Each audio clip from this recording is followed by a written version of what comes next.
మా జగనన్న ఏం చేసినా ఇట్టే దొరికేస్తాడు. ఇందాక ఒక ఫేక్ వీడియో ఒకటి పోస్ట్ చేశాడు. దేనికి సంబంధించి అంటే డీఎస్సీకి సంబంధించి ఒక అభ్యర్థి ఒక అధికారికి ఫోన్ చేసి మాట్లాడుతున్నట్టు, ఒక రూ. 15,00,000 అతను తీసుకురమ్మంటూ ఒక వీడియో పోస్ట్ చేశాడు.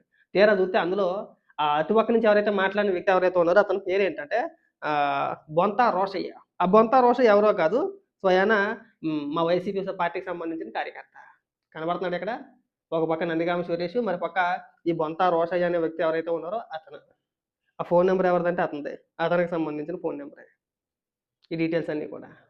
కావాలని చెప్పేసని ఈ డీఎస్సీ పైన కావాలని చెప్పేసి ఏదో రకంగా బురద జల్లాలనే ఉద్దేశంతో మా జగనన్న ఒక ఫేక్ ఆడియో ఒకటి క్రియేట్ చేసి మా పేటీఎం ఆర్టిస్టుల చేత ఎంత ప్రచారం చేసినా సరే జనం నమ్మట్లేదని చెప్పేసని తానే డైరెక్ట్‌గా రంగంలోకి దిగి ఆ ఫేక్ ఆడియోని పోస్ట్ చేసేసాడు.